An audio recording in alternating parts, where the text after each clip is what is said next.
Assalamualaikum warahmatullahi wabarakatuh. Jumpa lagi dengan saya Iip Syarif Hidayat.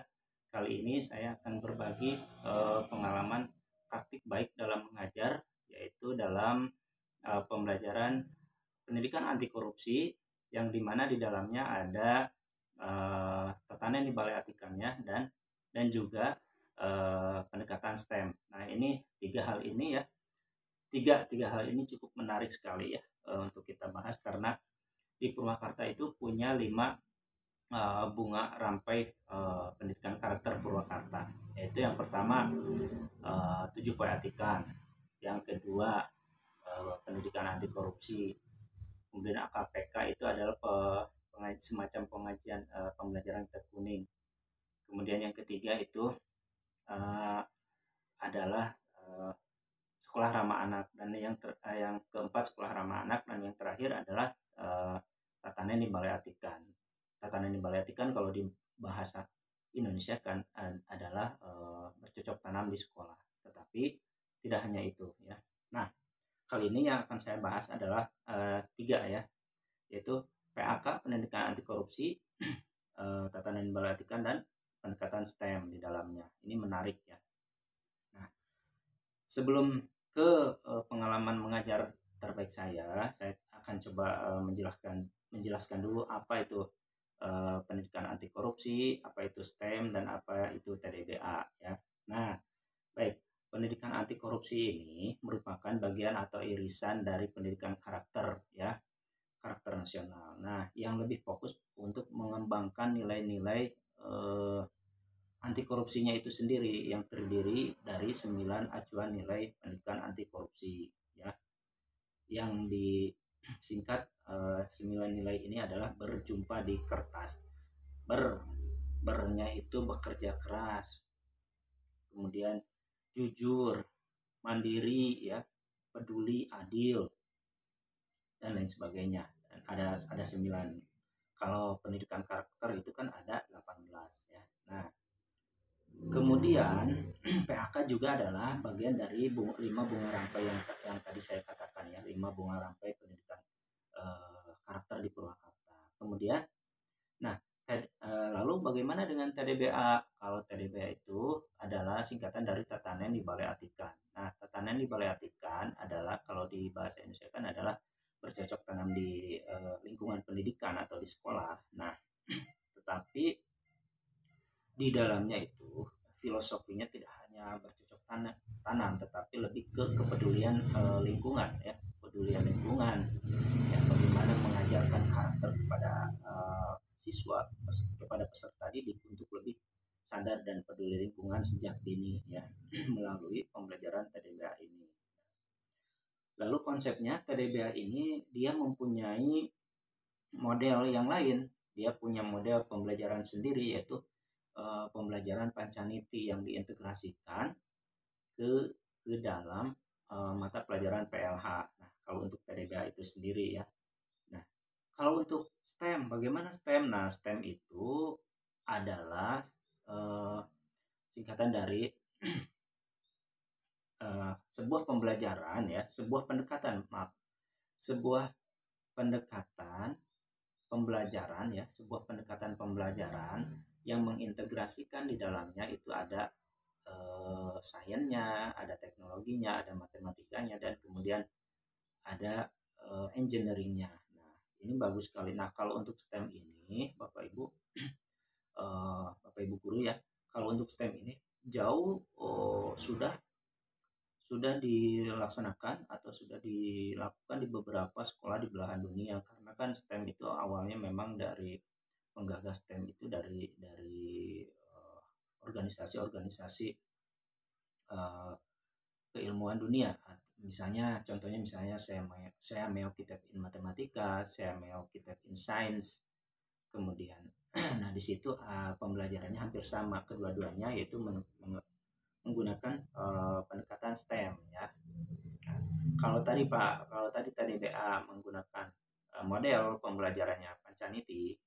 Nah, kalau di STEM itu pendekatannya ya, kalau STEM ini adalah sebuah pendekatan ya. Nah, kemudian kapan sih PAK ini dilaksanakan? kalau di Purwakarta itu PHK itu sudah dilaksanakan sejak tahun 2020 ya, bahkan 2019 itu sudah guru-guru di Purwakarta sudah mulai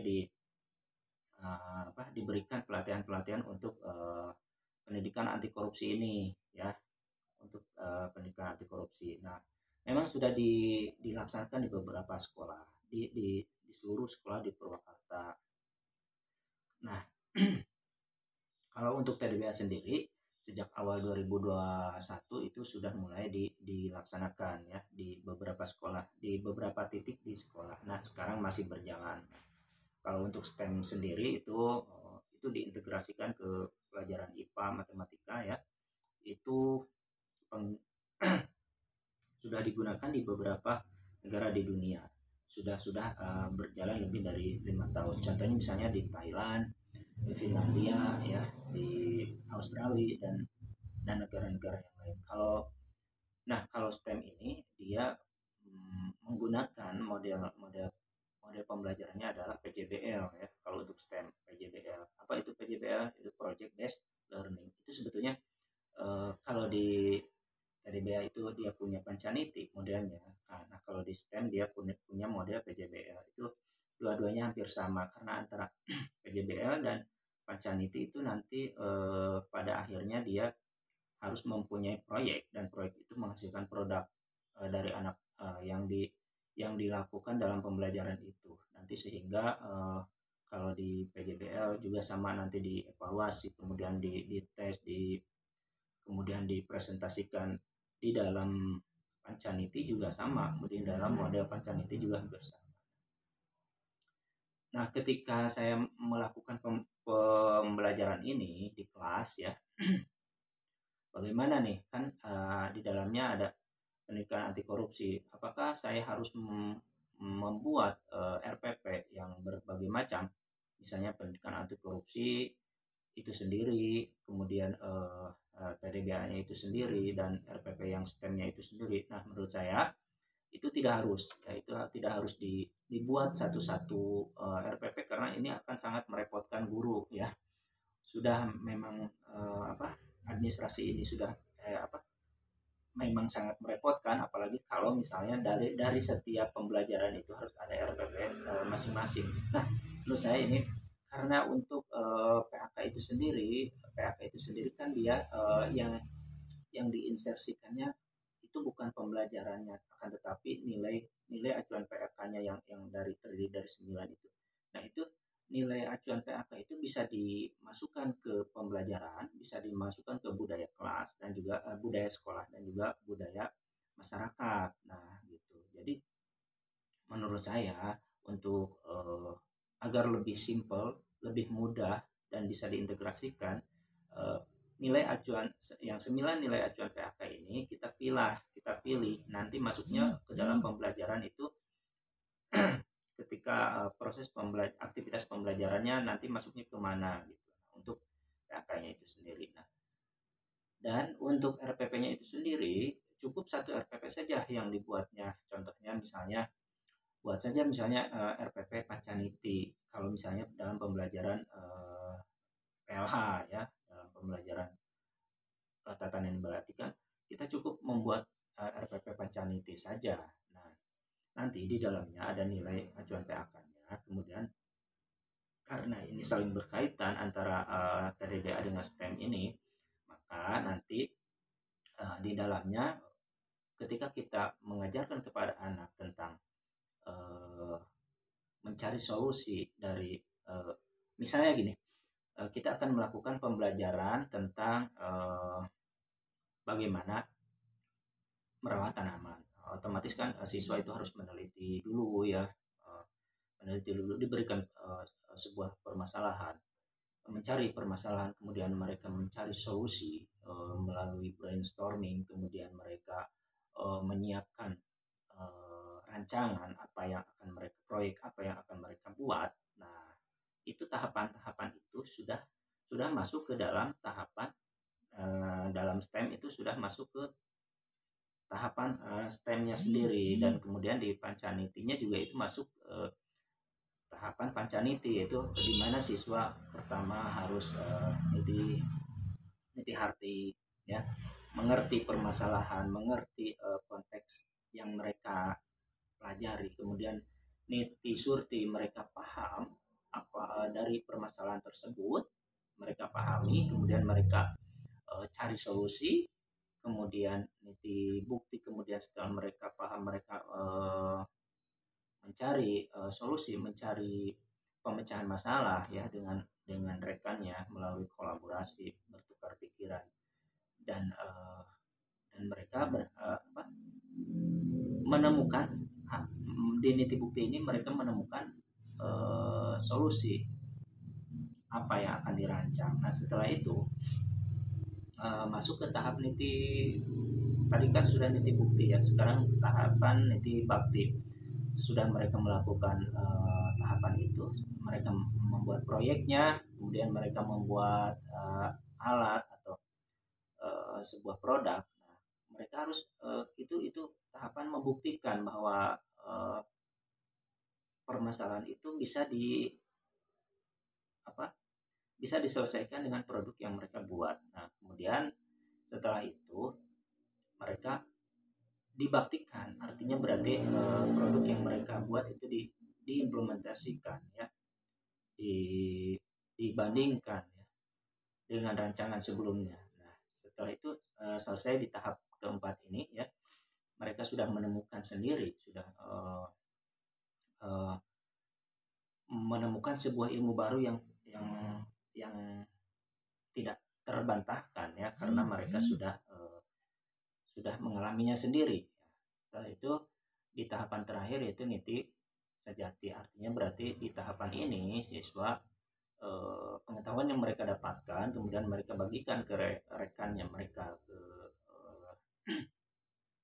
ke masyarakat, juga ke halayak ramai melalui apa, melalui presentasi, melalui media sosial dan lain sebagainya. Nah itu tahapan dalam pembelajaran TDBA.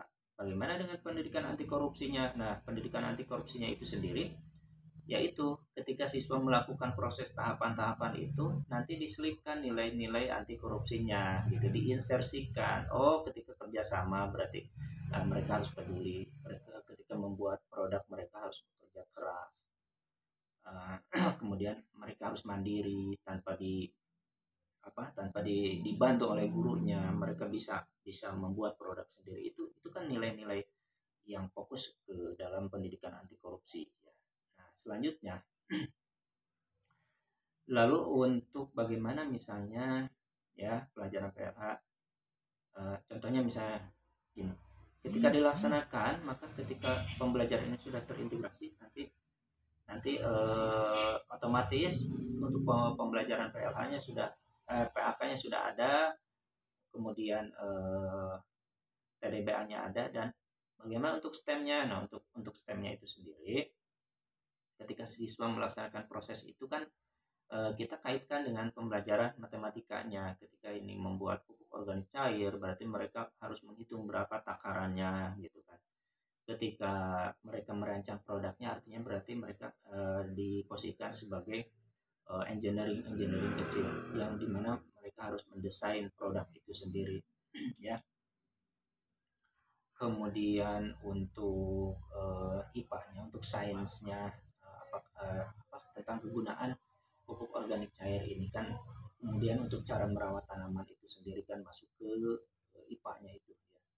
Kemudian dari matematikanya juga mereka bisa menghitung jumlah tetesan air ya, jumlah volume air ya. Itu kalau untuk matematikanya. Nah, kalau untuk teknologinya, nah mereka bisa gunakan teknologi sederhana ya. Apa contohnya? Misalnya itu kan mereka membuat rancangan alat ya. Mereka memecahkan solusi, misalnya permasalahan yang mereka hadapi, ada yang mereka temukan adalah yang siswa temukan adalah tentang permasalahan kekeringan. Apakah itu kekeringannya mereka meneliti tentang tanaman. Nah, tanaman itu kan yang mereka temukan misalnya ada tanaman yang kering, kurang subur dan lain sebagainya. Otomatis mereka harus mencari solusi. Solusinya adalah dengan memberikan penyiraman yang baik atau memberikan sumber air yang baik untuk tanaman itu sendiri, atau misalnya kalau kurang nutrisi berarti siswa harus membuat nutrisi. Nah, solusinya adalah mereka merancang itu produk itu kemudian di dirancang. Contoh misalnya untuk kekeringan itu sendiri kan artinya mereka harus membuat sebuah apa namanya di atas itu penampungan air, atau misalnya membuat infus water ini untuk agar tanamannya itu selalu tersirami air, walaupun misalnya tanpa harus repot-repot siswa itu selalu menyiram setiap hari, karena nah itu kan nanti mereka merancang. Nah, rancangannya ini masuk ke STEM ya. Rancangannya itu masuk ke STEM. Mereka membuat, mereka mendesain itu masuk ke STEM. Mereka menghitung ya itu masuk ke STEM.